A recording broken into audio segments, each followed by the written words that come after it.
Welcome to the Boneyard with Steve Robertson. As always, I am your good friend and host, Steve Robertson, here on Maroon Friday, the last Maroon Friday of the summer, or I guess the off season. Next Friday, we'll be repping our maroon as we get ready for our Bulldogs to take on the Lions of Southeastern Louisiana. Be the regular season debut for Coach Zach Arnett. I wrote an article earlier this week. I think we talked about it on the show.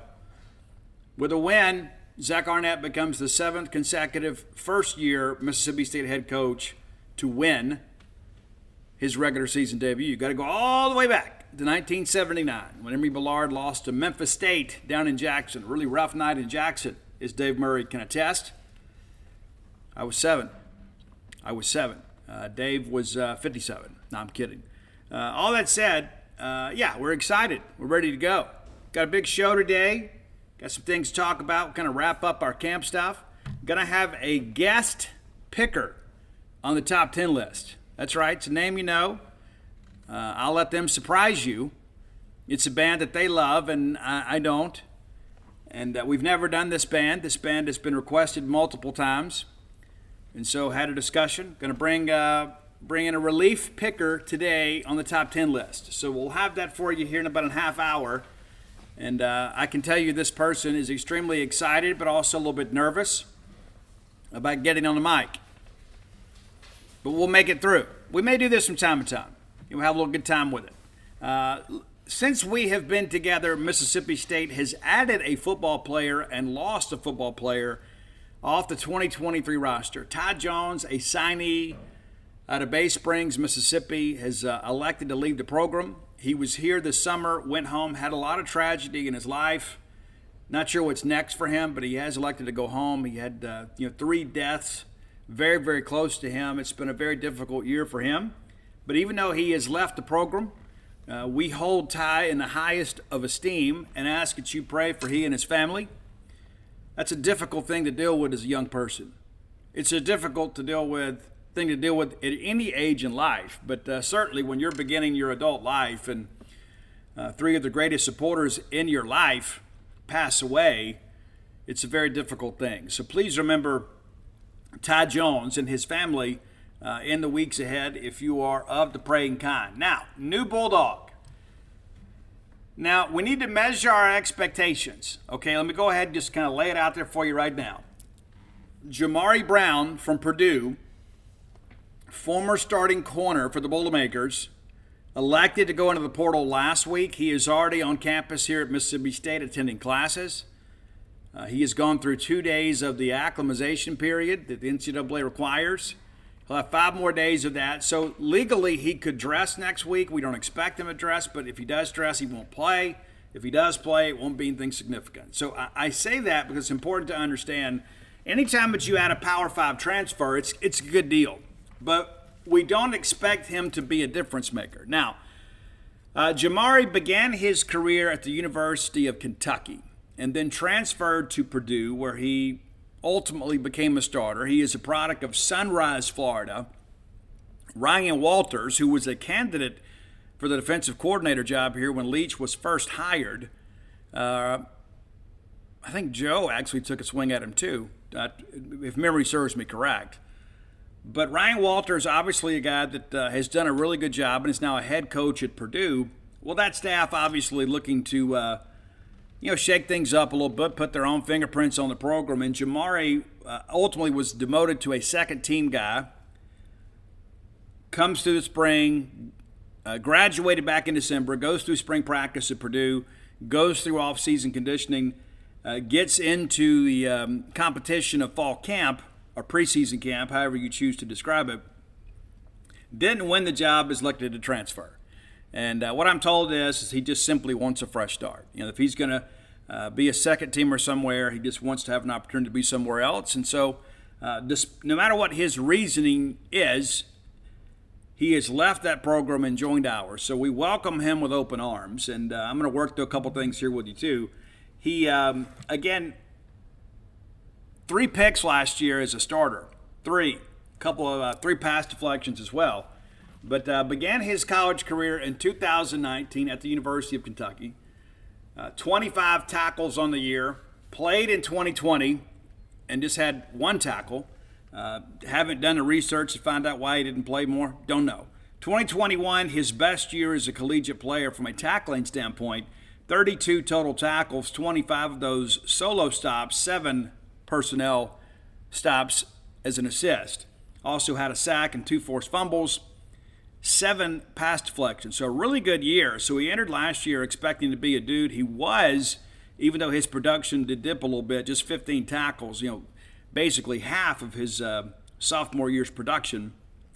And the 3 picks we talked about and 3 pass deflections. So he did make some plays against some big-time teams. And due to the late merger here, it's important to understand, yes, corner and safety are some of the easier positions to train. There are just a lot of moving parts to this, and the depth chart, for the most part, is essentially set. So the chances of him being a difference maker for us are really not very significant. That said, when you got a guy with his size and his experience, he becomes available. You have a scholarship left. We did. We took advantage of it. We offered him the opportunity. At the very least, he can be a special teams guy and a depth guy somewhere in the secondary. So we kind of look forward to that and eager to get our first look at him. And the first time we'll get to see him will be against Southeastern in the event that he plays at all. I think at some point he will. Obviously, we didn't sign him to sit. But to expect him to contribute early is probably asking a bit too much. But a depth piece for sure as we kind of move forward. I like the get. I mean, obviously, you could put a walk-on on scholarship. You could. We didn't. We had a chance to add a player with 4 years of experience to our program. We took advantage of that, and now here we are. So we'll see how things look as we kind of move forward. But again, a good get for Mississippi State. But again, don't expect him to come in and challenge for a starting position anytime soon. I mean, of course, we've been working with DeCarlos Nicholson, Asias Furge, Bryce Pollock, some of these younger guys to get them ready, Kamari Rogers. So there's a lot of room at corner for perhaps some reserve snaps, but there's not a lot of room on the 2 deep. And even though he's got this experience, he's still new to us. And so learning our scheme, learning our terminology, our culture, our way of life, he is going to have to be a quick study if we expect to see any significant snaps from him this year. But it did kind of come out of nowhere. It happened very, very quickly. But again, he has been in camp. Let's see here. Today is Friday. So he has been in class now for 3 days. 3 days. And again, working through that acclimatization period. It's a 7-day requirement before he can put the pads on and be a full participant in practice. So kind of out of nowhere. Again, hey, we like these kinds of surprises. We hate what happened with Ty Jones, but it is what it is. I mean, life is what it is. But I wanted to go ahead and talk to you about Jabari, just kind of let you know again, don't expect him to come in right away and push for significant snaps. That may happen middle of the year. I don't know. And he may be a guy we need to make a play later in the year. And to be quite honest with you, I'd much prefer to have that guy with 4 years of college experience over the walk-on. That's just my estimation. Not that we hadn't had some good walk-ons over the years, but the reality of it is when you have a chance to improve depth at positions of need, because he is a guy that could play at safety if we need him to, and with his size and length, that may be the way to go. But anyway, he's a Bulldog now. So celebrate that, and we'll look forward to seeing him in the maroon and white very, very soon. Let's take this time to thank our friends at Bulldog Burger Company, longtime sponsors of the show. There's not a better place to break bread than Bulldog Burger Company. I'll just say it for what it is. I know what I'm going to get there, the consistency with service, with atmosphere, with quality of meal, pricing, quantities, the best portions in town, and currently in 3 towns. And you never know when the Bulldog Burger Company empire is going to expand, right? That's a big part of this. You never know what's going to happen next. Maybe coming to your town. How about that? Wouldn't that be cool? Currently in Tupelo on Gloucester Street, Lake Harbor Drive in the Ridge and Flowood area, and of course the flagship, University Drive here in Stark Vegas. Go by, have the spring rolls as your appetizer. It'll make you better looking. Get that great restaurant quality hamburger. Have an adult beverage. Have a chocolate shake. Whatever you've got a yearning for, they have something to fill that. Bulldog Burger Company, a place where people go to meet, M-E-A-T. All right. Guys, the hay is in the barn. A week from today, if we mentioned, it'll be officially Maroon Friday, the first Maroon Friday of football season. Monday, we're going to get into our regular game week preparations. Monday, traditionally, has been a day off. Has been for years. Because we played a game Saturday, do cleanup on Sunday, give everybody their NCAA mandated day off on Monday. So this year, that's not going to be the case. We're going to get Sunday off. And so Monday, which means we'll be able to interview players. And so what's going to happen Monday, a week from, it's not a week, it's 3 days from now. Monday at noon, we're going to interview Zach Arnett. And then that evening after practice, we'll have a chance to talk to coordinators. So we'll have a chance to kind of, I like to get the recap post-game on Saturday. That's how I do it. I don't want to spend all day on the Monday press conference talking about last weekend's game other than maybe just kind of the review of the film, right? Let's go ahead and start previewing because, how many questions can we ask about Southeastern Louisiana, right? Well, Coach, how do you look health-wise? What did you learn from the ball game? That's kind of it, right? Then we start talking about the University of Arizona. So Monday, we'll meet with Arnett. We'll have full coverage over at genespage.com. A few things we expect to see. I don't know how Zach is going to be with injuries. I don't think he's going to be very forthright with it, to be quite honest with you, though. He is from the Mike Leach tree, and Leach every single week would tell us everybody's available, everybody's healthy, everybody's doing great. Mike told me on more than one occasion one of the reasons he didn't like talking about injuries, number one, is he thought it was basically an excuse. Hey, we're getting ready to go play a football game. We've got to figure out who can go win that game for us, right? And so he didn't like making excuses. He felt the coaches that got up there and talked about all these injuries were laying the groundwork to excuse a later loss. Second thing is Leach did not want to tip off the opponent. He didn't want to let them think, hey, this guy may not play. This guy is not going to play. Or this guy's a little bit banged up. Well, because then all of a sudden when you hear that information as the opposing defense, you think, hey, we need to attack this guy. And if you're the opposing offense, well, hey, if this defensive end's a little bit fragile, we'll just, alter our game plan and run right at him.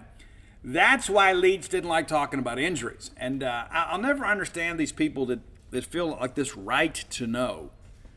It's my right to know that this player is injured. Why would we ever want to say anything at a press conference to give our opponents an advantage? You know what I'm saying? It's one thing if a guy's out for the year. I get that, right? Because, we see them. We see them walking around the complex, and they'll be in a cast or on a cart or on crutches. But there are a lot of these injuries, and we had some in camp this year. And like the day that it happens, and everybody's like panicked. 2 days later, they're right back out there. And so it's understand that, even though we are caretakers in the program, we don't need to know who's injured and how bad they're injured. I know we want to know, right? Because we want the assurance of saying, hey, if this guy's banged up and he's playing for us, he must be good enough to go. So it gives you some confidence. But at the end of the day, the feelings of the fans when it comes to somebody else's health, that's going to be at the bottom of the list, just so you know. That's just how it's going to be. But I'm eager to see how Zach is going to be.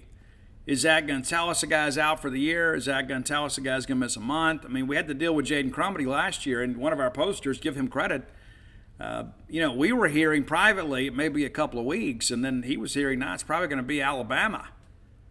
Ended up being the next week. Jaden Crumedy only played in a handful of games last year, which is one of the reasons that he's back. But I'm curious to see how we're going to handle that. I suspect it'll be fairly guarded, and it probably should be. It's also interesting, too, many of you have looked around and you see the final preseason prognostications. And I have seen maybe a handful, that are forecasting a losing season for Mississippi State. Now, one of the tenets of the Boneyard experience that may be kind of the lexicon of our life together is that anybody can make a list. And most people don't do their research when making said list. I don't know how anybody can look at this team and say, that's a losing team. I saw one prognosticator say we're going to go winless in the SEC. 0-8. And then I'll read, they'll say, well, it's a tougher schedule this year. Really? It's a tougher schedule. We get 8 home games for the first time in school history and 4 winnable road games, and that's a tougher schedule. This is probably the most favorable schedule that we have had in a generation. And he said, but Steve, it's just your opinion. Well, it's not just my opinion. My opinion is based on data. You look at his non-conference schedule. I mean, let's kind of put it for what it is. I mean, Arizona is a Power 5 team that is certainly capable of coming in here and playing a game with us. We're not too good to play those guys. But Southern Miss is the most accomplished team in the non-conference we're going to play. I mean, Southeastern, all due respect to them, they're an FCS team. If we can't go out there and handle an FCS team and then pull the starters midway through the third quarter, maybe all these prognostications are correct. They're not. But it shouldn't be a battle with the Lions. Arizona went 5-7 last year. And yes, they had some competitive games down the stretch, but they got to come up here and deal with us in this humidity. In an offense that they're going to not get a lot of tape on because what we're going to run against Southeastern is going to be largely vanilla. But Southern Miss, those guys are going to get the benefit of a full season of tape. Not to mention, they know what it means on the recruiting path. And the reality of it is they're not going to beat State or Ole Miss for a kid that we really want, right? I mean, that's the truth.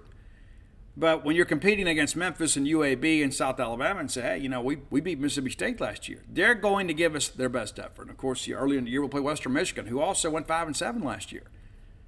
Picked in the bottom half of their league again. And so you look at those 4 and you say, oh, okay, yeah. Okay, well, yeah, State should get those, right? We got to get all 4 of them to get to where we want to go. But, the reality of it is you got a couple of games that should be laughers. You got a couple other ones that you're going to have to strap it up and play, but you should be able to win those games. And you start running through the schedule, and you start thinking to yourself, all these people that are – I think A&M is going to be better too. But guys, they went 5-7 last year. So how can you say, okay, well, this 5-7 team is going to be 4 to 5 games better this year? Then look at that schedule. Doesn't make a lot of sense. It's like, well, Mississippi State's got a first-year head coach. Yeah, even though we basically returned everybody on defense. It's a guy that knows his team, his personnel. We have made some changes on offense. There'll be some growing pains there. But then you go back and look at the rest of the West, and just about everybody's made a change at offensive coordinator. Arkansas has. Auburn has. Alabama has. I think LSU and Ole Miss are the only 2 that didn't. So 5 of the 7 teams in the West are changing offensive coordinators. We're like, well, okay, so we're going to indict Mississippi State for that, but we're going to give Auburn a pass. Auburn also, didn't go to a bowl game last year. When you start working through this stuff and you begin to realize, it's like, where does this confidence come from? And I agree with Josh Pate, who has said multiple times there is a helmet sticker bias against Mississippi State. I read Dennis Dodd's piece a couple days ago at CBS. Dennis says, I don't know why everybody's sleeping on Mississippi State. This is a veteran team with a very good schedule, a hard-nosed coach. There are a few people out there singing our praises, and there's some other people out there, and to maybe make an excuse for them, many of them have to pick multiple conferences, right? I'm looking forward to saving all these receipts and being able to talk about it in hindsight. I remember, I go back to 2021. I told you guys then I thought we'd be a 6, maybe a 7-win team. We were. We didn't win the bowl game. We didn't win the Egg Bowl. But we were a bowl-eligible team. We made some things happen. Last year I told you we'd be an 8-4. I thought 8-4 was probably the over-under. We ended up 8-4. Win the bowl game. I'm telling you, I think we're at least that good this year. And with an upset, somewhere along the way, we could be a 9-3 team. We got to win the games we're supposed to. But there's a reason we play the games. I remember talking to Mike Bonner years ago. Mike, a good guy. He said, man, it's like preseason lists don't mean anything. And I think that's kind of what we've come to expect now. Because with so much parity in college football and the fact that especially that was even before the transfer portal, right? But now that, guys can move around and you can balance your roster so much quickly, it's difficult to project and predict, how things are going to look. But I'll tell you, I like what I've seen from our team in camp. And again, it's been limited. It wasn't like with Leach. Leach didn't care. You go up there and just watch until we got into mock week. You could stay the whole practice. I mean, and nobody did. I think I was a rare exception. I'd go to practice and sweat and watch and everything else. And I'd love to be able to go out there and watch a full practice or two. And we used to go to scrimmages, and we can't do that now. So yeah, I don't like that aspect of it. I like being able to have a little more access to practice, but I also understand too when you're installing a new offense and you got a first-year head coach. Hey, let me kind of get my arms around this thing a little bit before I open it up to the media, because we were all sitting there 2 years ago when Jordan Davis got injured towards ACL. We were all there, got a chance to see it. You can't keep a lid on that when the rest of the media is there, and I think at times that plays into this thing. And people say, well, it's not just us, or it is just us, or why are we like this? Guys, when I lived in Baton Rouge and I used to help Randy Rosetta cover LSU, we'd go to practice, and you basically got a chance to walk through. That's basically all you got. They had an observation period. You walk in that wooden fence there. They open the gate for you, and you walk down one sideline. You walk up the other. You go around that practice field, and you could see who is absent, who is in a protective jersey, and then that's it. That's it. So it's not something germane to Mississippi State. Though I do wish things were a little more open, especially before we kind of get into the grind. But I'll tell you, what we have seen has been good. We hadn't seen enough. We have a very small sample size. But I think we feel good. And again, the questions that we've had all throughout the year kind of remain. What will the safeties look like? And I don't know that we get a good barometer on that until we play Arizona, because Arizona's got some wide receivers and get out there and kind of stretch the field a little bit. So I don't think the guys at Southeastern will stress the safeties much, but the guys at Arizona, I think, will. We'll have a chance to kind of fine-tune some things against a Power 5 opponent before we get into conference play. I think we feel better than ever about the running back room, and that was the big concern, after postseason when Dylan Johnson leaving. We're like, well, number one, we love Dylan Johnson. We didn't agree with his tweet, but we do love Dylan Johnson, right? We wanted to get him back. We were hoping he would return. He didn't. But I would submit to you, we're deeper now, even without Dylan. And that's not a shot at Dylan. I love that kid. I do. I wish him the best. Hope he has a great year at Washington. I do. But the reality of it is that, you go out and you work the portal and you try to get a replacement for him. We didn't just commit one slot to that. We kind of did it by committee. And little did we know that Seth Davis was going to come in here and have the preseason that he's had. So from a depth standpoint and the fact that we're going to run the football more, we've got the pieces to make that a good running game. Now, Zach Arnett has said multiple times, the ball handling's got to get better. We put some balls on the ground with the running backs room, and Woody doesn't fumble. If I remember correctly, when Woody fumbled that ball at Memphis, that was the only fumble he had all year, 2 years ago. Yeah. This guy just doesn't put it on the ground. So it's some of those younger guys or whatever, guys that are kind of getting acclimated to SEC play. You look at the offensive line. We had a discussion about Percy Lewis earlier today on the genespage.com message boards, and rather than just kind of shoot from the hip, I called Mason Miller. Hey, why didn't we play him more last year? He played 68 snaps on the offensive lines, 67 on special teams. And you remember Dollar Bill got hurt against Bowling Green. We put Percy in the ball game, and they kind of went right around him. He just wasn't ready. People forget Percy Lewis is a massive human being, but he played defensive line until he got to Mississippi Gulf Coast. So basically he's had 1 year as an offensive lineman.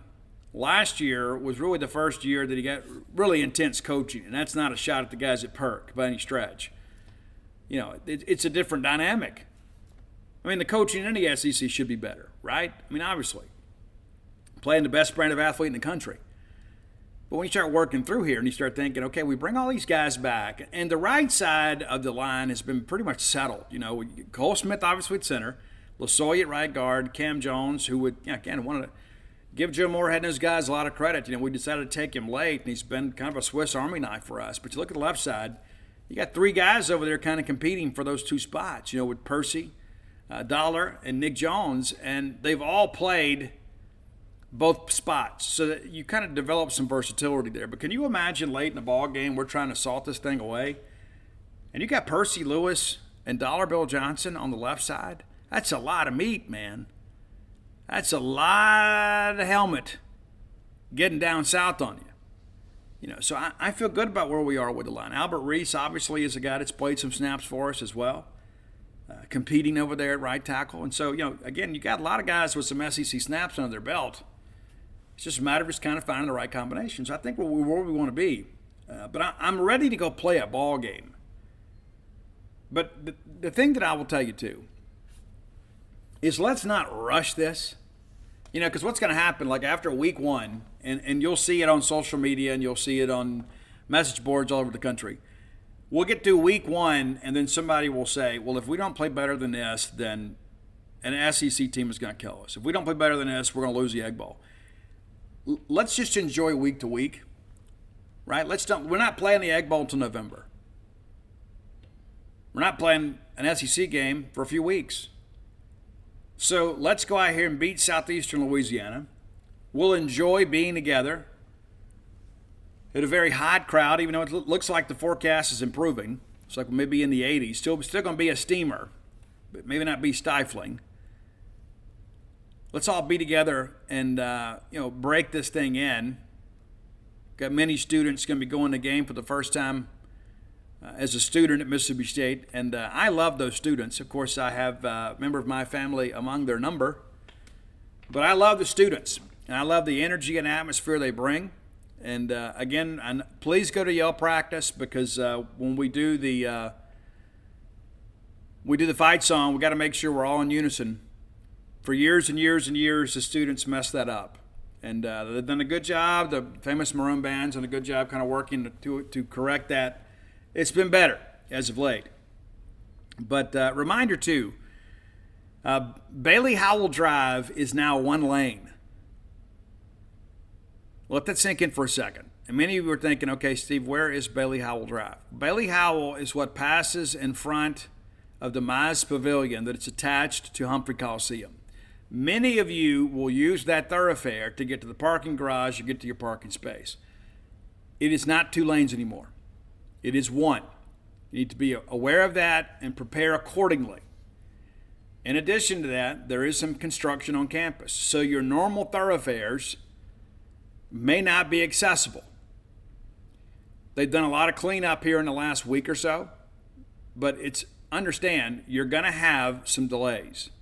So plan ahead. It's a 3 p.m. kick, and it's a season opener. It's not like we're playing an FCS team in week 12, right?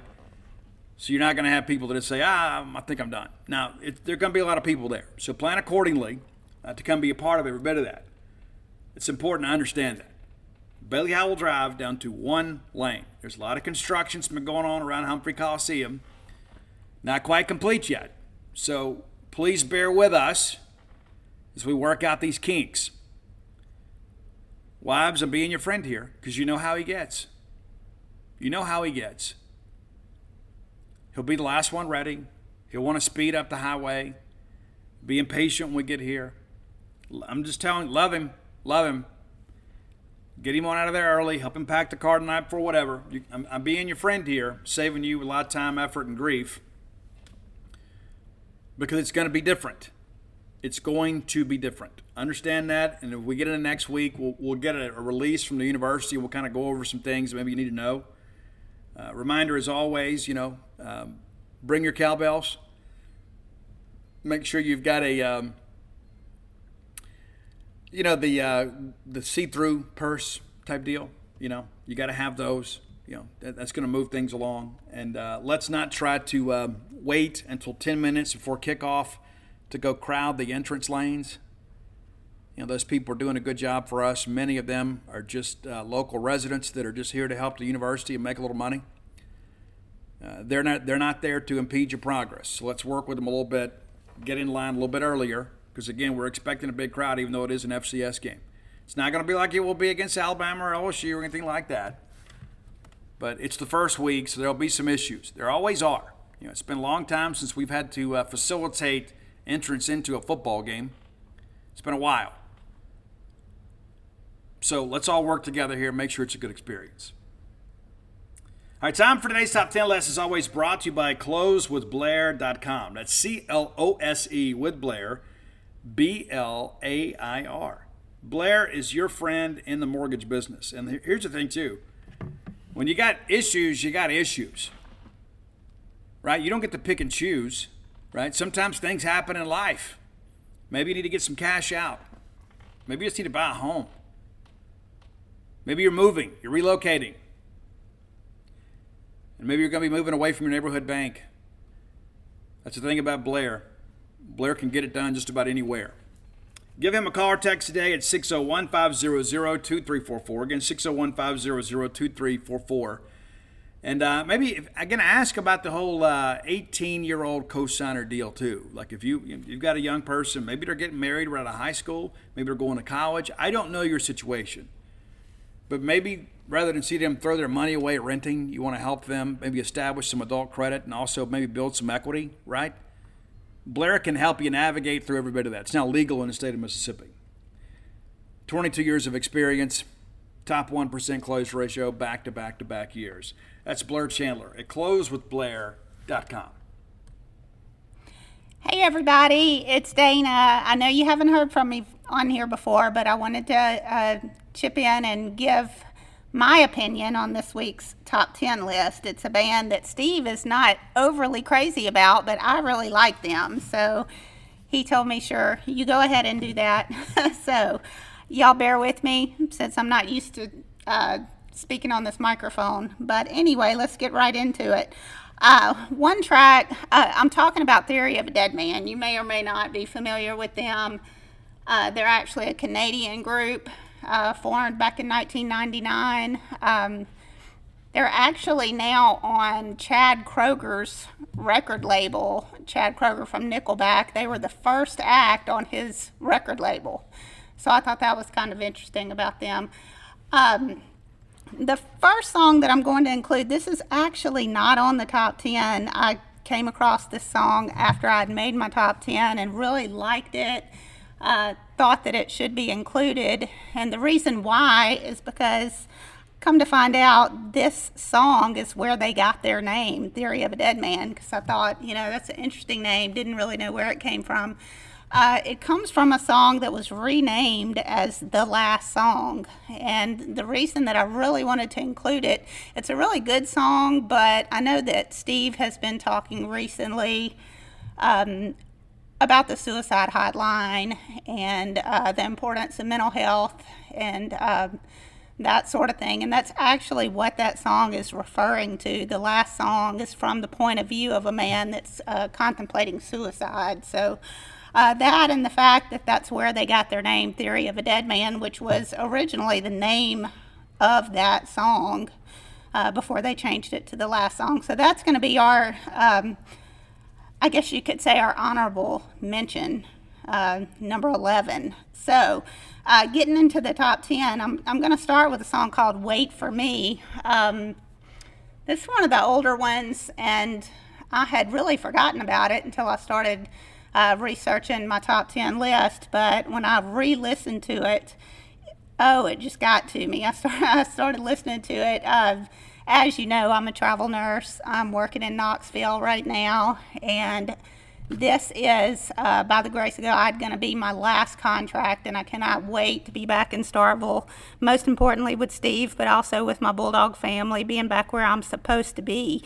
But listening to this song, I thought, oh my gosh, that's so much mine and Steve's story right now, and it's just basically talking about how I'm not alone as long as you wait for me, and I know that he's doing that for me. So that's a special song. I really like it.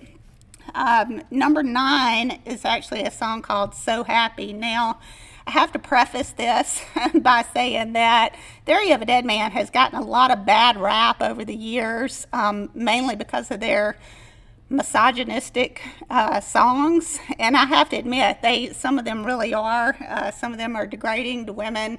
That's not appealing, but some of the songs are just funny, and a lot of songs are kind of tongue-in-cheek, and this is one of those songs. And the song is just basically saying, I'm so happy that you went away, and he's talking about his girl that he just broke up with. So that's just sort of a funny song. And leading into the next song is sort of the same idea. It's another one of their songs that they sort of got in trouble about, because it is pretty degrading, but and I'm not going to say the full name of the song because I know there's little ones that listen and don't want to corrupt any young ears, but it's The Bee Came Back, and you'll know what that bee means. But anyway, it's the same idea. It's just basically him talking sort of in a derogatory way about a girlfriend. And the reason that it's funny to me, I guess I don't get offended very easily. I hope you don't either. But one of the funniest lines in the song, he's talking so bad about this girl, and then he said, she's so freaking stupid that she's singing along. And it just cracks me up every time I hear that, because it's just a funny line. I think it's cute. Moving on, number 7 is a song called Low Life. This song, I really think, to me, makes me think more of Southern rock type of, it's basically white trash is basically what he's talking about. I'm a low life, beer stained t-shirt. He even references Joe Dirt, which I don't know about y'all, but that's one of my favorite movies. It's just funny. So it's basically that sort of song. So I really like that. It's catchy. It's got a catchy little tune to it. So I like that one. Now, the remainder of the songs are a little more serious. Like I said, some of their songs are really tongue-in-cheek, but the rest of the songs, not so much. Number 6 is a song called Not Meant to Be, and that's just a really sad song. For some reason, they do a lot of breakup songs, and that's one of them, and it's just basically, a relationship that he really wanted to work, and it just didn't, so he's saying, I guess we're just not meant to be, so it's a good song. And in that same token is number 5, By the Way. It's another breakup song. His girl's leaving, and he says, by the way, you left without saying goodbye. It's another kind of sad song, but it's really good. All these songs are real easy to sing along to. That's one reason that I like them. Number 4 is called RX, which, as you know, is the symbol for prescription, and that's basically what he's talking about. Is he's a drug addict, you can tell in the song, talking about, I just want to numb out, don't have anything to do today, so I guess I'll just sit around and medicate, so that it's a strong song and a really good one. Number 3 is a song called Santa Monica. I like that one a lot, but I really included it because it's one of Steve's favorites. He, like I said, doesn't really like this band, but that one, he said, oh, I've always liked that song. It is. It's really good. It's just got a cool vibe to it, sort of laid back, just a nice song. Oh, and I meant to say about the RX song, one thing that I think that's kind of funny about that song, it just makes me laugh a little bit. In the beginning of the song, he's whistling, and it just reminds me of one of those old country westerns. It just sounds like that whistling that goes along with that. So that was number 4, and then number 3, Santa Monica. Now, as we come to number 2 and number 1, I was really back and forth between these two, which one I wanted to include as number 1. It was hard to decide, but I decided on number 2 as being all or nothing. Sorry, it's All or Nothing. The reason I was having such a hard time deciding is that song is to a T describing Steve and me, especially when we first met. The lyrics are just, amazing. It just talks about, I saw you across the room, didn't know what to say. It talks about that first kiss. We never wanted to say goodbye. The whole song is just us, because we didn't. After our first date, I don't think we were apart for about the next 3 months at least, never left each other's side. So that one just really gets to me as far as being, it's almost, could have been written about Steve and me. So I really like that one, All or Nothing. Now, number 1 has to be Bad Girlfriend. And I couldn't decide between that one or All or Nothing, but Bad Girlfriend just rocks out. It's just a great, great rock anthem, you know, and it's another one that they sort of got in trouble about because it is very misogynistic, you know, but it's another one that really makes me laugh because she is such a bad girlfriend. You know, listening to the song, just the lyrics are just funny. But the main reason I like it is it just rocks out, and it's so fun to turn it up loud in the car. So y'all go pick up that Spotify playlist and listen to these, and I really think you'll enjoy it. When you get to Bad Girlfriend, you got to rock it out because it's killer. I appreciate y'all letting me take this chance to get on here and talk to you. I want to be more involved in Jean's page. I plan to be. I'm going to be taking a lot more pictures at the football games, baseball. You'll see me around. And once we get our True Rest float spot open, we definitely want to see you in there. So thanks for having me. Bye. All right, well, there you go. Our very first ever live listen-in of a guest speaker. You probably figured out when I got ready to announce who it would be. But yeah, she's home for a few days, and then I guess we got about a month left of this part-time arrangement. But she also wanted me to let you know, she did leave out one item of interest. In the great song, By the Way, the backing vocals on that incredible harmony of that chorus are sung by our friend Chris Daughtry.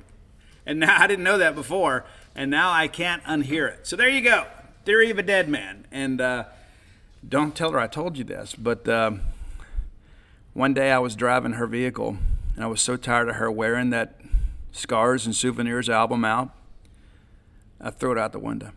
I did. It's a true story.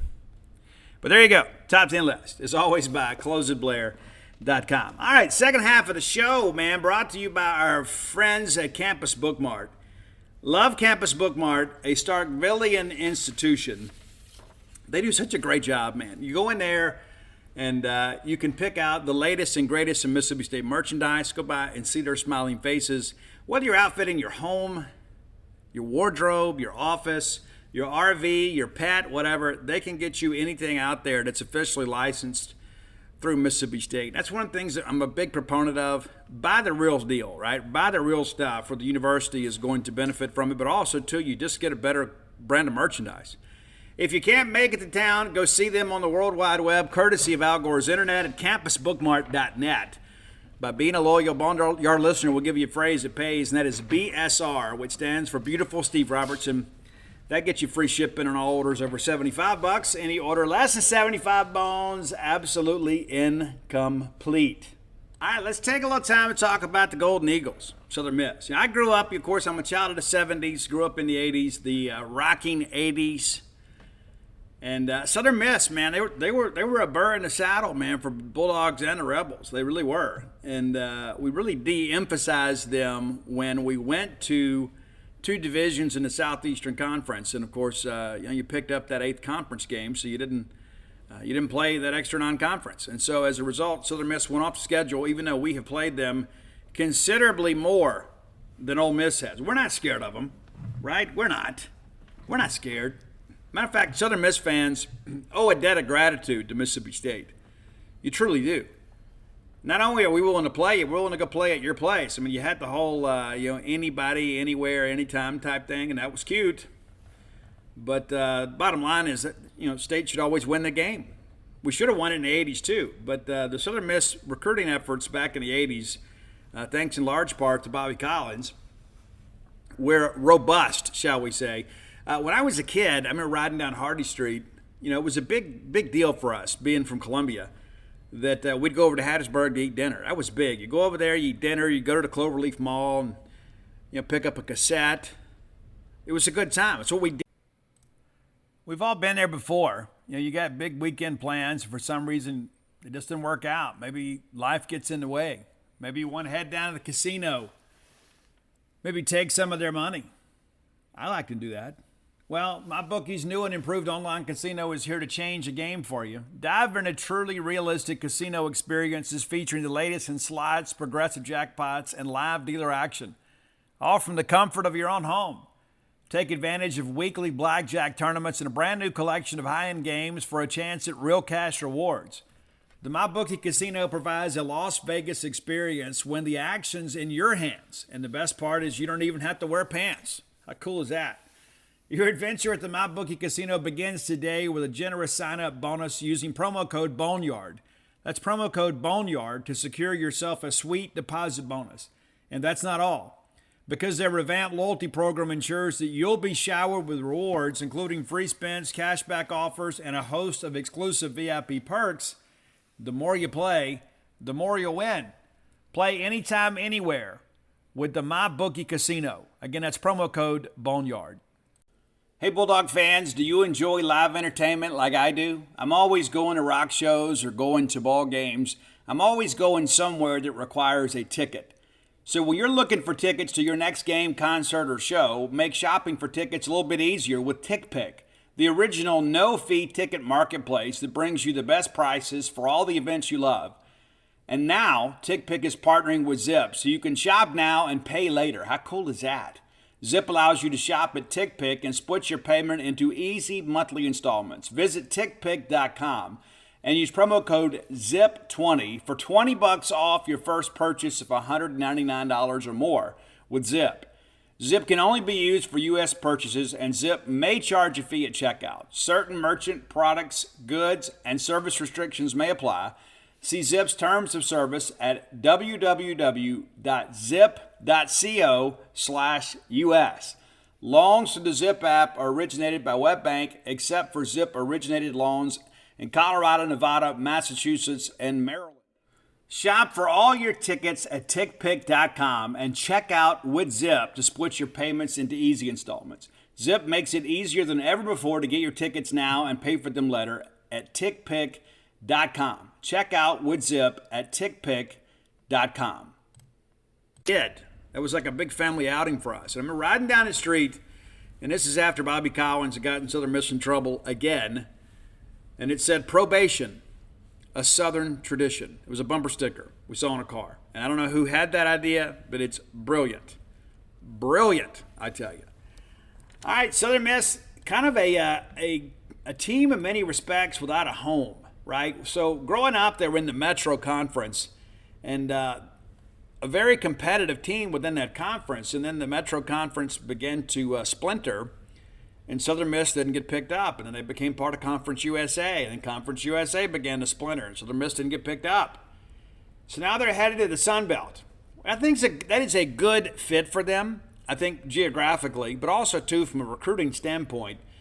You know, they're going to play in venues that are much closer to home, but also, too, in front of players that are capable of playing in Hattiesburg.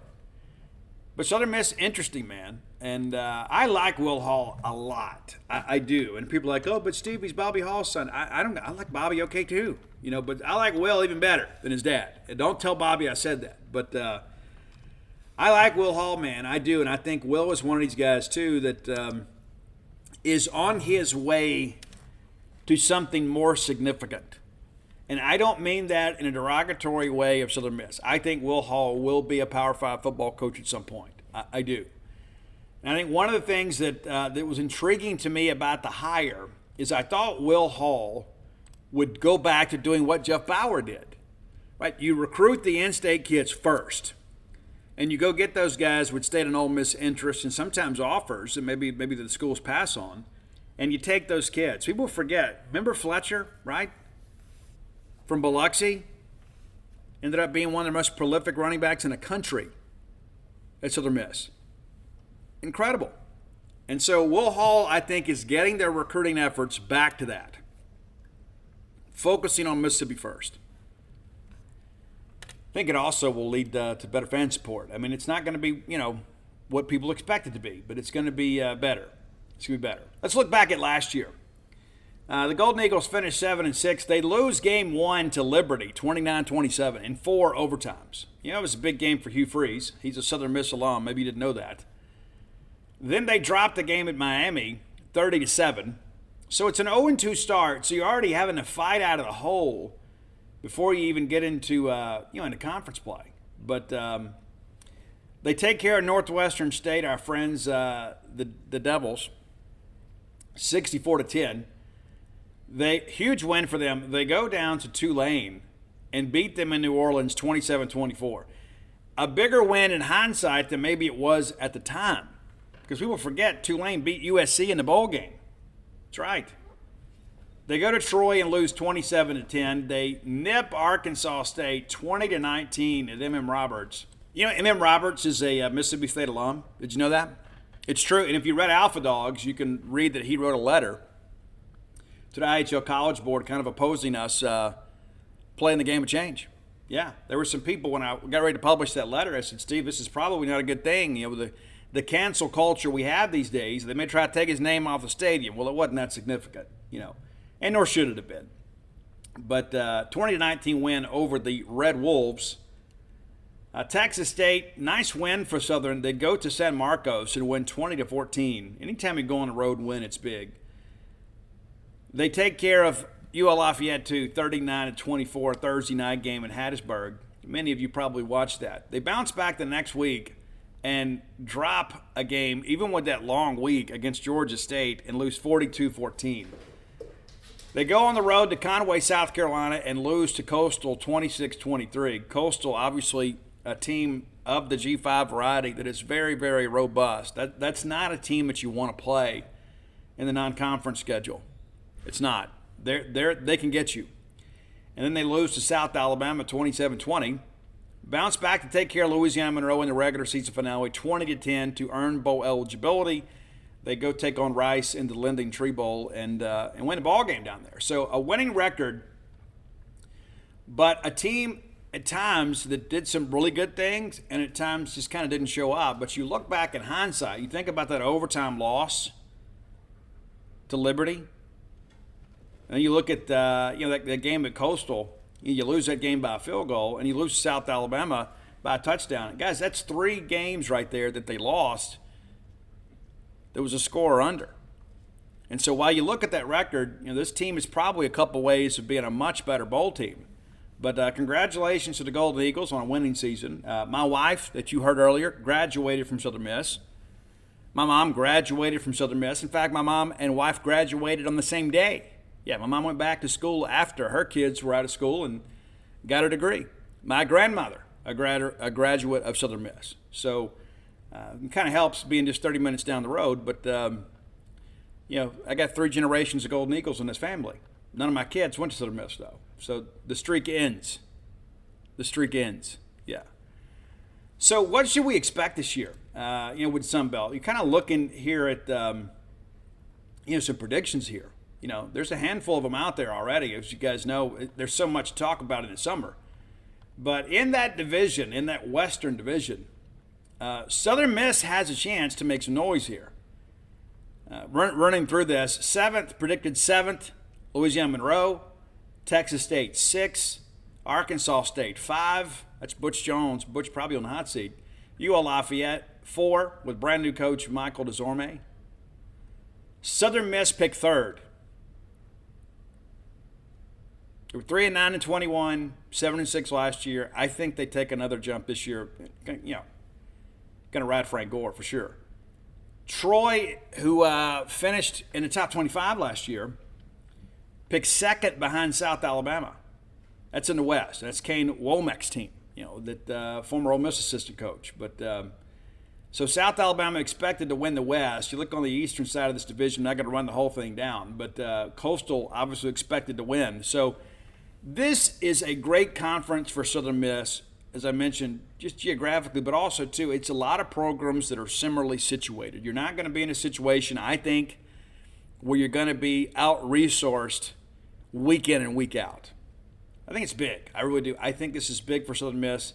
I think they will be at home here. I think they'll do some good things here. But you're kind of looking at, kind of what you've got coming back. We'll see.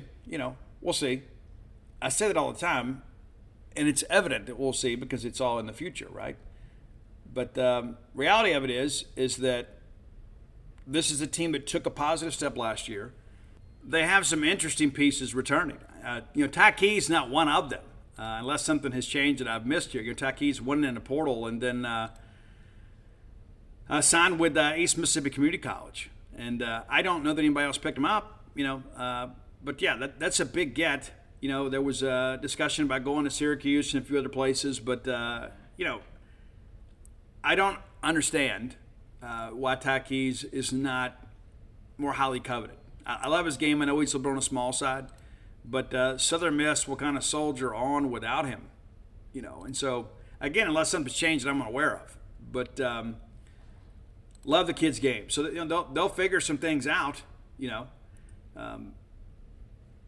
there's Zach Wilkie. I guess he'd be an option here. And, I haven't kept up with their practices, and we'll obviously know a lot more about them before we play them. But the portal kind of hit him hard. Jason Brownlee is a guy from West Point. A lot of people thought we should have taken. His foot speed was a bit of an issue, but you can't argue against his college production. But that's some big shoes to fill right there, for sure. For sure. Frank Gore Jr. is the guy, undersized guy at 5'8", but doesn't play small. And this is a guy that's going to have an opportunity to do some big things. And Drake Clark from Starkville down there by way of Memphis.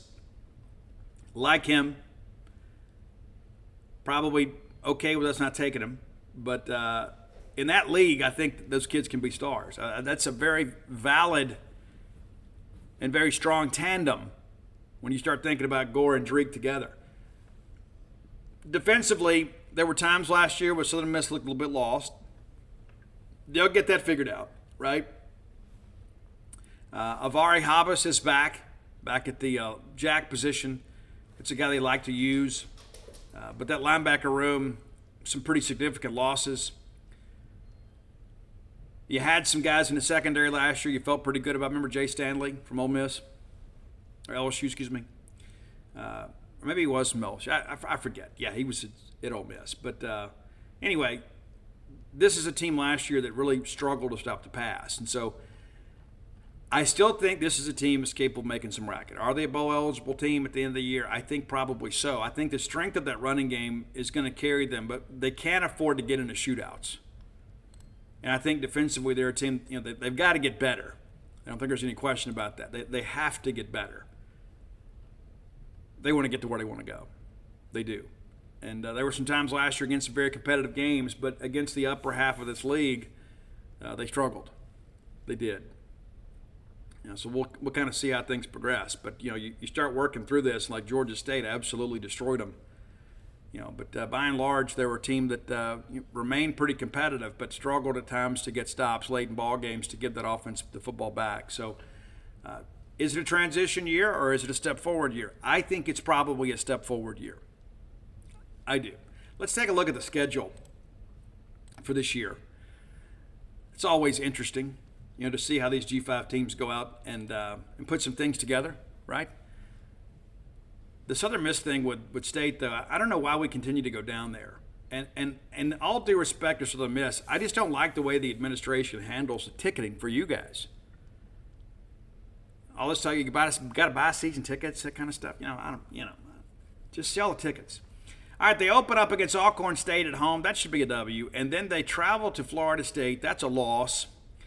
They get Tulane at their place. That's probably a toss-up game, but I tell you what, after last year, they're not going to sleep through that. Tulane's going to show up ready to go. I think there's a good chance Tulane wins a game. Of course, we'll talk about that as we get closer. But let's go 1-2 through the first three. Arkansas State and Jonesboro. That should be a game they win, which would make them 2-2. They'll beat Texas State 3-2. Old Dominion. I don't know what to say here, right? I don't know. It's at home. We'll give the toss-up to them. Makes them 4-2. Got to go to South Alabama. The team is expected to win the league. That's a loss. We'll go 4-3. Appalachian State. I'm giving the benefit of the doubt here to the home team. Makes them 4-4. You got Louisiana Monroe and Hattiesburg, a team that's picked last in the West in the Sun Belt. That's a dub. Makes them 5-4. You got to travel to Louisiana, a team that you hammered pretty good last year. On the road, we're going loss. So I got Southern Miss showing up at Mississippi State 5-5 and taking a loss, which makes them 5-6, which will have them, in my estimation, needing to beat Troy to get bowl eligible. He said, but Steve, you expect them to take a step forward. I think they can be a better team and have the same record as last year. Now, you get Tulane at your place and you get Troy at your place, all of a sudden you're a 7-5 team. But I think Will Hall is a guy too. I still think he's probably a year or two away. And I think the fact that you got to make a quarterback change and you lose so much at the receiver position and that defense is kind of up and down, as we saw. I think they're a bowl team. How good a bowl team remains to be seen. But they're going to have to get it done on the road. And again, if you take care of Tulane, it changes the complexity of your season pretty early. Because I think the month of September, really kind of starting with that season opener, I think they play 5 consecutive weeks. They could conceivably be 4-1 after the month of September. It just gets exponentially more difficult after that because you got to play the top half of your league, and many of those games are going to be on the road. But if you get Tulane, you got a chance to be 4-1 through the month of September, which would be great for fan support. And again, Old Dominion, I don't know what to expect from those guys. You can run the numbers here, but this is a league too where there is a lot of parity. But when you start thinking about you get in the month of October, Old Dominion's coming in there, and then you got to go to South Al, to App State. October could be tough. You get a bye week in there too, but it could be difficult.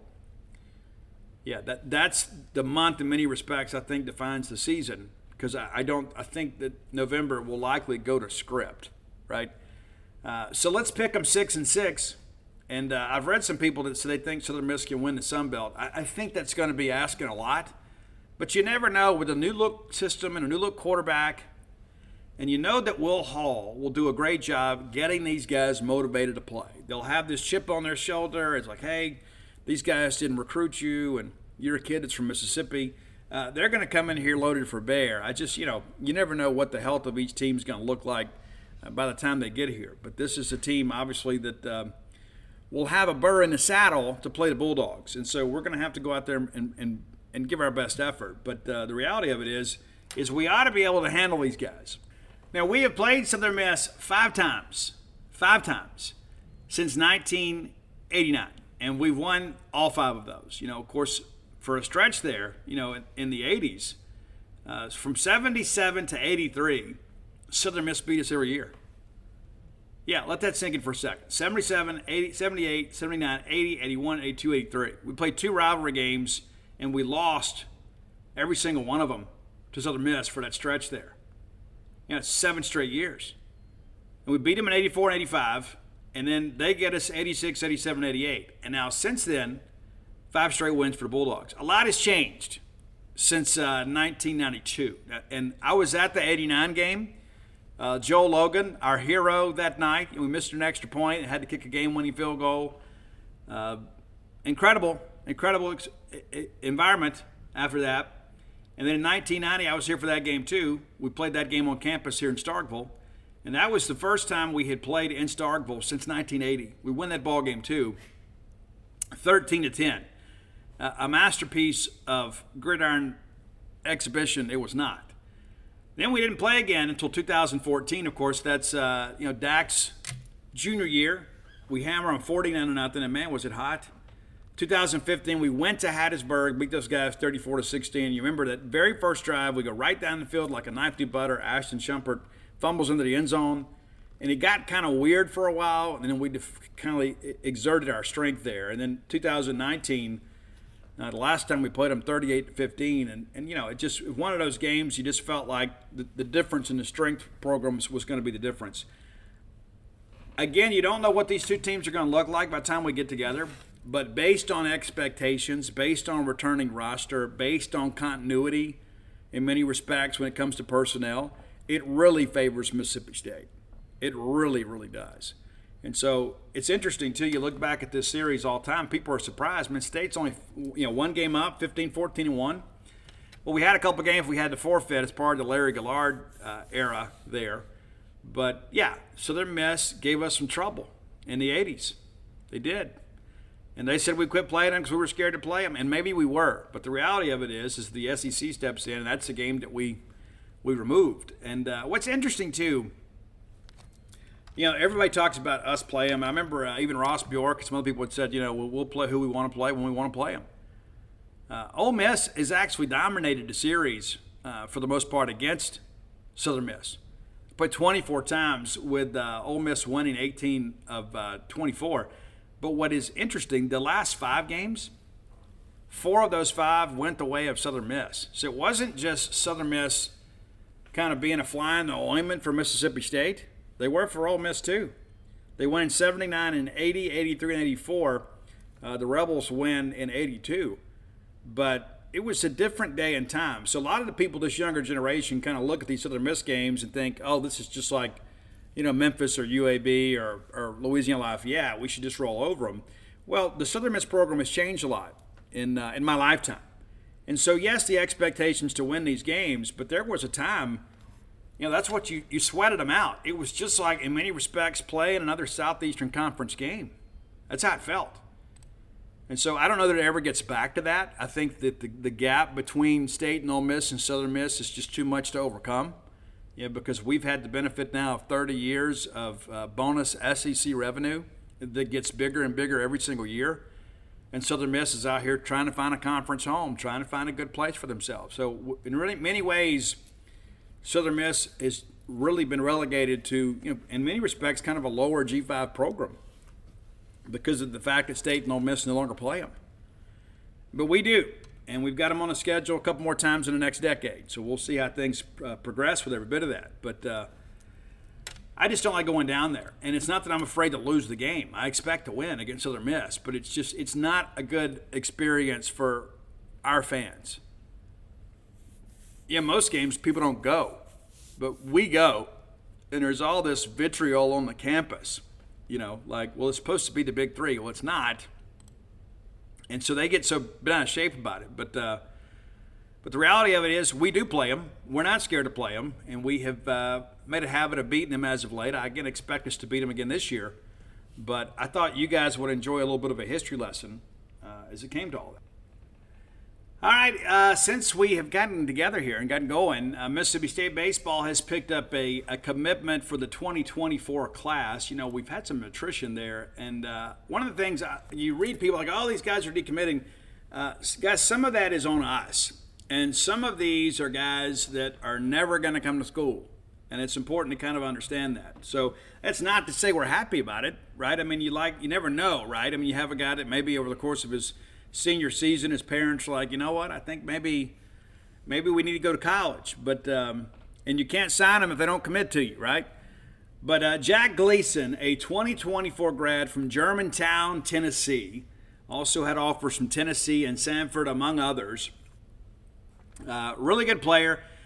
Has done just about everything. And I will talk to him shortly, and we'll have that article up over on genespage.com.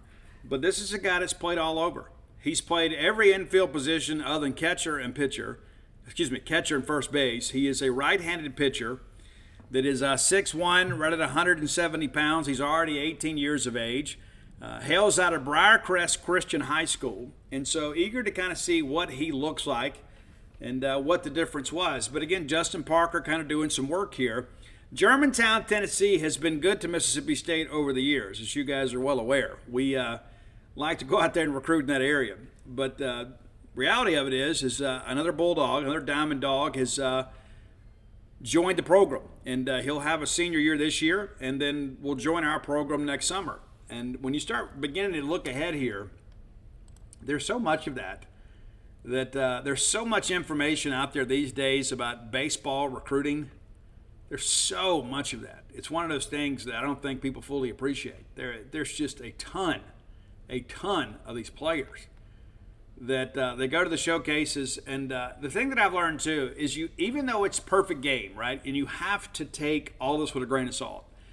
My son Ani went to the perfect game showcase and went up there, and he's a little bit banged up and had a decent showing, not his best. But the only kids that get ranked by Perfect Game are the ones that you attend their events. Now, PJ Morlando is the number 1 player in this class. He was committed to Mississippi State, now committed to South Carolina. And everybody kind of panicked. Guys, he is never coming to school. This kid's going to be a multimillionaire and will likely be the first high school player taken in next year's draft.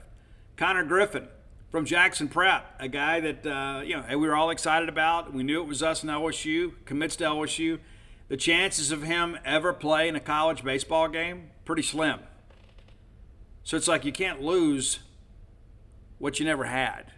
And more importantly, if you do lose him, you're not losing him to a college team, you're losing him to the pro draft. And that's important to kind of understand too.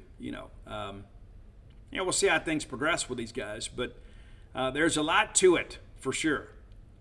A lot to it. As we sit here today, and Gleason hasn't been added to the rankings, but Mississippi State currently for the 2024 class ranked 20th by perfect game. And of course, many of the teams, I would venture to say every team ahead of Mississippi State in the rankings, have many more commitments. And so that's something to factor into this thing too. You get ranked on points. The more commitments you have, the more points you have. And of course, the better players you want to get in the top 100. As it stands right now, State has we have 10 commitments, not counting Gleason, and 3 of those 10 are in the top 10 in the country, top 100 in the country. That includes Dante Nori, Conrad Kaysen, and Henry Allen. And so those are big-time players. And so we'll kind of see how things continue to go here. But, again, a lot of room left to work for Mississippi State. A lot of things left to happen. As the lawnmower gets cranked up around here, that's what she does. Like, she finishes up a top 10 list, and I got to put her to work, right? Got to have her help carry the weight of this show, and then do some of the yard work around here. That's how, man. It's part of the gig.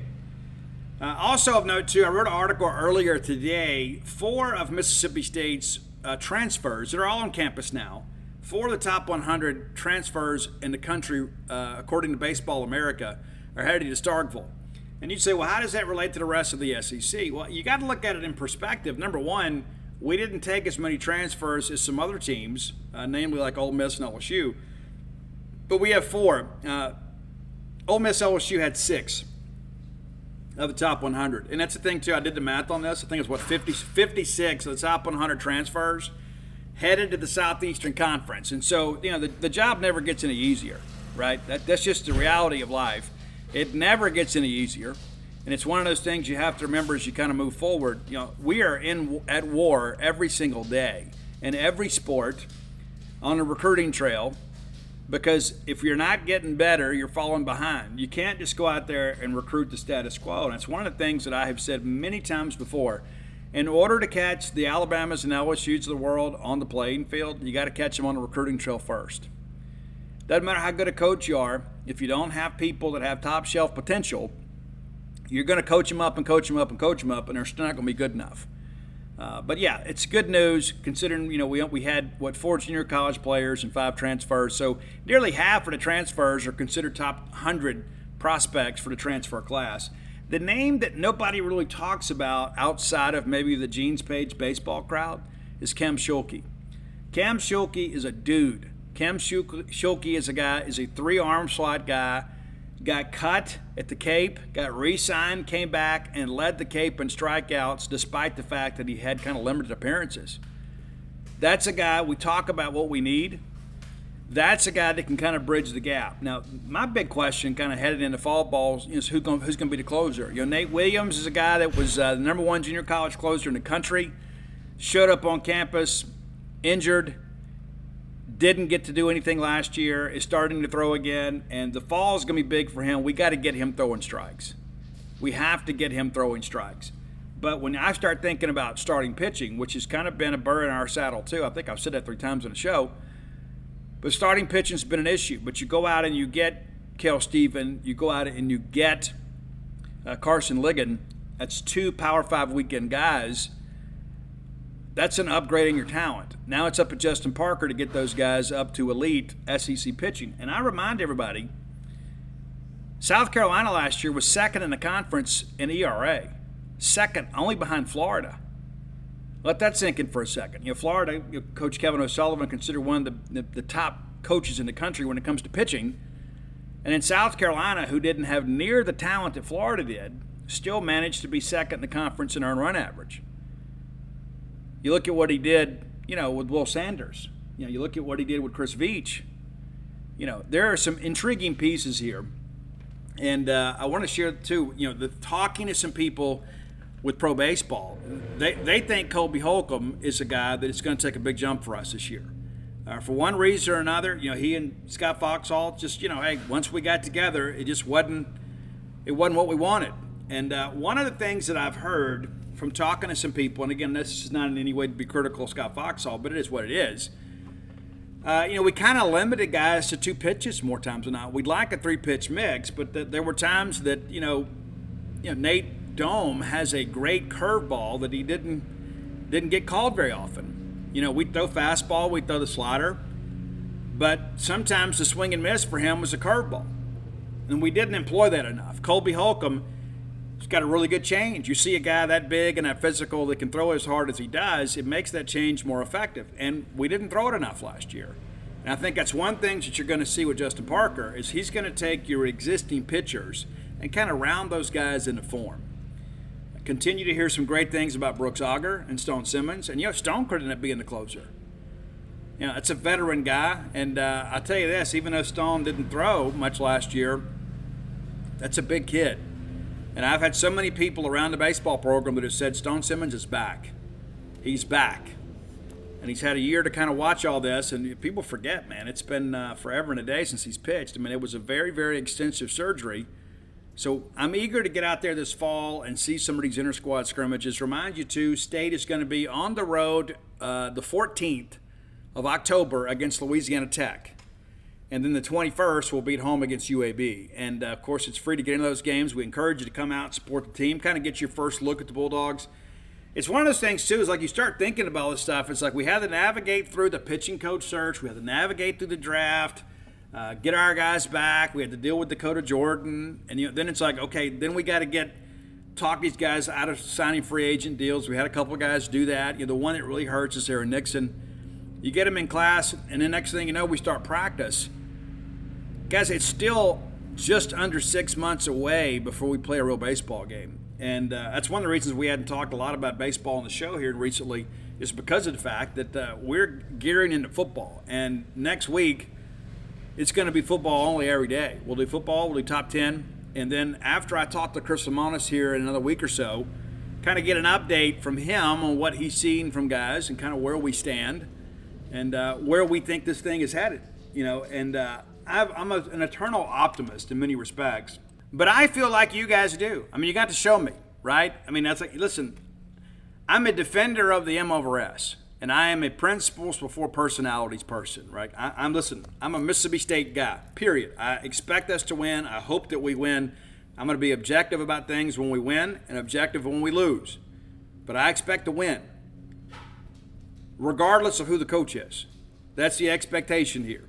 And there are a lot of people, I think, until they get here, they don't realize how crazy we are about baseball, right? All right, Chris Jans met with the media earlier this week, and I defer a lot to Paul Jones on this. Paul is a men's basketball guy. I coached basketball, I played basketball.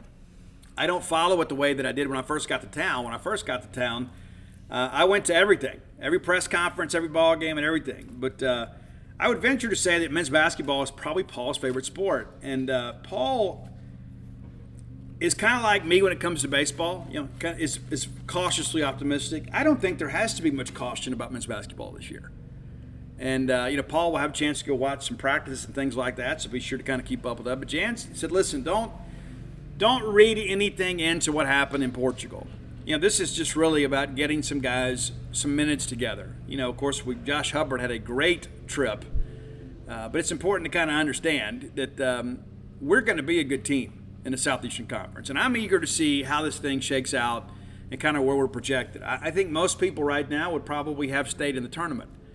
Again, when you look at what Chris Jans did last year with the roster that he had inherited, and of course he had a say in some of that, they worked the portal, but by and large, it was not his team, but he put his stamp on that team, and we were competitive other than, a tough night at Tennessee. And I don't think we're a team that people want to play, to be honest with you.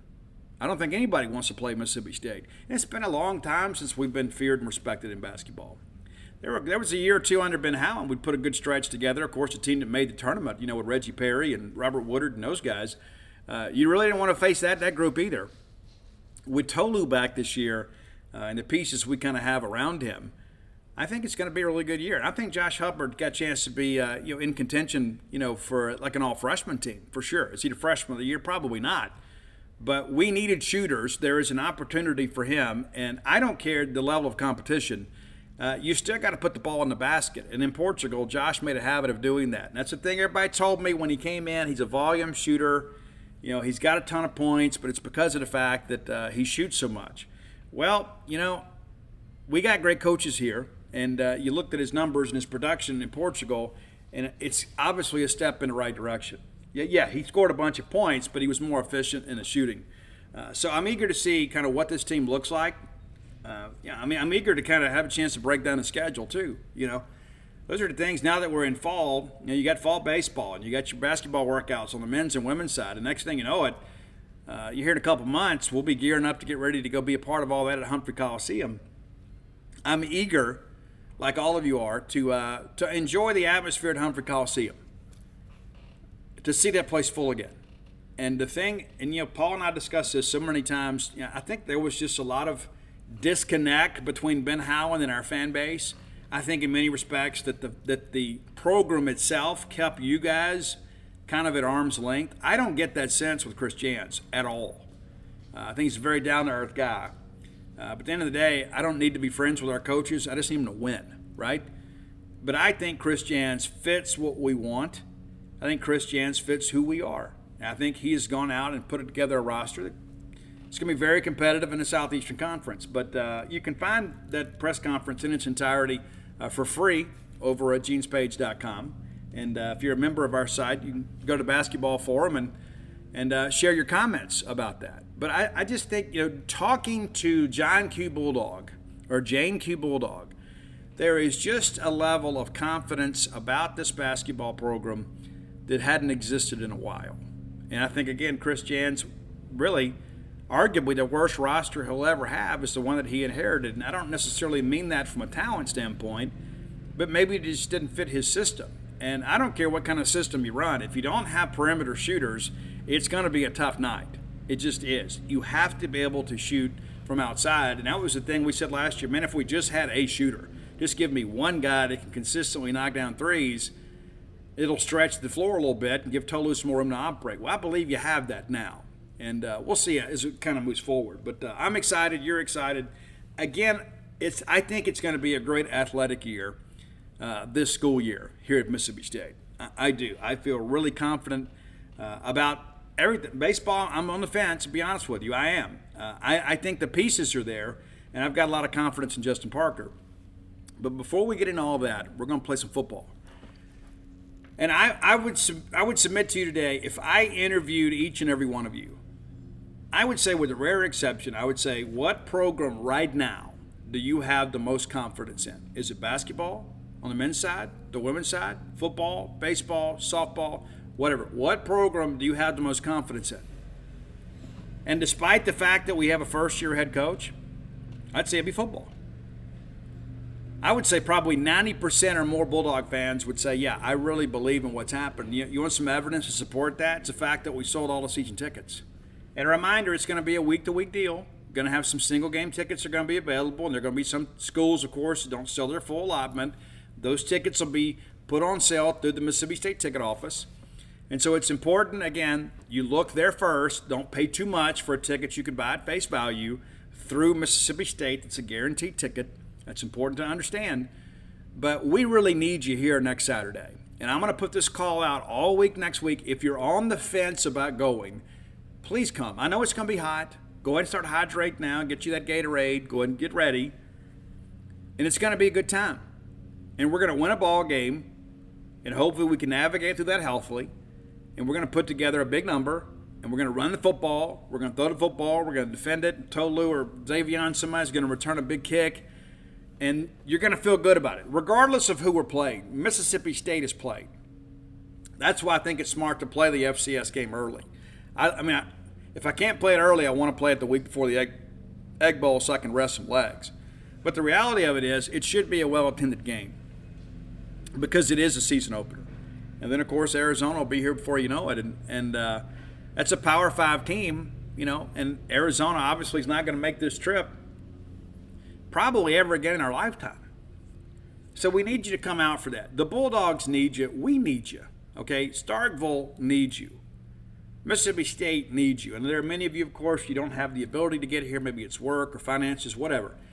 We need you plugged in. We need everybody pulling in the right direction. But every able-bodied person that has the ability to be here for the home opener against Southeastern, we need you to be here. We don't just want you to be here. We need you. The Starkville merchants need you to come buy some merchandise, go by Campus Bookmark, go by Bulldog Burger Company, spend some money while you're in town. Starkville is a great place, but they can't make it just on us that live here year-round. We need you guys during football, basketball, and baseball season to come be a part of that, buy some Mississippi State merch, and stay in the hotels and buy some gas and things like that. You all love Starkville. And I'll tell you this, I didn't know what I was missing until I moved my family up here. I mean, honestly, it's one thing to visit. A lot of places that I've been, I'd like to visit. I wouldn't want to live there. But after living here for a while, I just think to myself, why did we wait so long? I mean, honest to goodness, why did we wait so long to come up here? I mean, granted, we had a great time in Baton Rouge, and then after Katrina, everything changed. And I was just stressed all the time, just trying to navigate through that city. And I'd lived there for over a decade. And you get up here and, I can't remember the last time when I was in Baton Rouge and somebody held a door open for me. And in Starkville, it happens all the time, but it's contagious. You want to do it too. This is a great place to live, a great place to raise a family. It's not just a great place to visit and go to a ball game. And so let's all work together for the advancement of Starkville. And as Dana mentioned, our True Rest location will be opening here in a few months. And we look forward to sharing more of that with you. I'm confident there will be some delays. I'm already preparing for that. But she's going to be back, and we're going to be full bore in all of that, getting all the decisions made, getting this build-out done. And one of the main reasons we wanted to do this is it's not just, hey, okay, well, I want Dana home. She could go back and work at OCH right now. She could go do home health. She could find a job doing something else. We wanted to do something that was super cool for our friends and our Bulldog family here in Starkville. And that's opening up this True Rest location. And I will submit to you that if you've never done it, you don't know what you're missing. And that's kind of how I felt when I did it the first time, because she kept telling me, oh, it's so great, it's so great. I'm thinking, how good could it be, And then I did it, and I felt like a different person. And I thought, you know what, I want my friends and family to feel the same way. I want them to have this experience, so we're going to go ahead and open up a franchise here in Starkville. And and we're going to announce the location pretty soon, and we'll be plugging out social media and need you to be part of that. But I tell you this, not just because of the fact that we're opening a business and I want your support. This is for you, right? Yeah, you'll be supporting me and supporting my family, but you're going to get some benefit from this that you're not going to get anywhere else. And I'm so happy to say that the very first True Rest franchise is going to be right here in Starkville, Mississippi, and the first one in Mississippi. There are several around the country already, but the first one on Mississippi soil is going to be right here in Starkville. So you always hear about all these other towns, and they're so trendy, and they're always getting this, and everybody's like, well, how come nothing cool ever comes to Starkville? Well, something cool's coming to Starkville. And you know what else? Years down the road, I may do something else and bring something else super cool to Starkville, because I'm a Starkvillian. I'm not just a Mississippi State guy. I love being here. And I want this to be a great place to live for everybody. And it's not just because of our value system. I want people to say, you know what, I can get what I need to get in Starkville, right? If you hadn't done so, go to whenthebottomfalls.com and you can pre-order the new book. Be out in a few weeks. We'll have an official release date here in the days ahead. And while you're at whenthebottomfalls.com, you can get all of my sports books there. That's Flim Flam, Alpha Dogs, Stark Villains, and Dogpile. And Stark Villains gear, I'm always promoting that, and you guys continue to buy it. Every month I get a list of all the shirts and hoodies that got bought. I think it's a cool design. I think it's a cool thing, and being a Starkville person, being a Mississippi State person, I think everybody needs some Starkville gear. And many of you are thinking, well, Christmas is coming up. You probably got Boneyard listeners in your life that have always thought, I'd like to have one of those, but maybe they haven't pushed themselves to buy a Starkville shirt or a Starkville hoodie. Buy them one. And you never know. We may end up putting Starkville thongs out there. We might. Don't put it past me. Men's and women's thongs. We'll put them out there. I'm crazy. I don't care. Nevertheless, listen, it's been a great week. And, man, next time we get together, it's game week. Oh, my gosh, I can't wait. Monday, we'll do our Monday show. We'll probably go ahead and get that knocked out before the Arnett press conference. I'll let you know if I change my mind. We'll probably go ahead and do it that morning, and then we'll meet with Arnett and then have the full coverage of that over at genespage.com. And then we'll have some media opportunities that evening, and then Tuesday, and the next thing you know, it's a countdown to game day. I mean, we're almost there. We're almost there, kids. You've almost made it. Hang in here with me. Hold my hand. We're almost there. And we're going to be able to enjoy an intercollegiate college football game at Davis Wade Stadium. So many of my memories, my favorite memories of with my family, with my sons, with my daughters, with my parents, with my dad, my brother, is going to Mississippi State sporting events.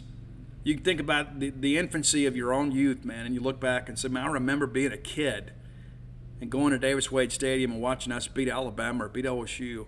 And those things make such an impact on us, right? That's why we keep coming back. It's because we always know that Mississippi State is capable of doing something at times that's unexpected, and something that's going to be memorable, and something that's going to rock the college football world. And I think there's some people this year that are sleeping on us, and I look forward to keeping all these receipts and revisiting that as the year goes along. So let's be sure and come out and support this team in every possible way. That's it for today, man. We'll see you guys on Monday. Until next time, let's all live our lives in a way we make more friends than enemies, and people can see a difference in the way we live.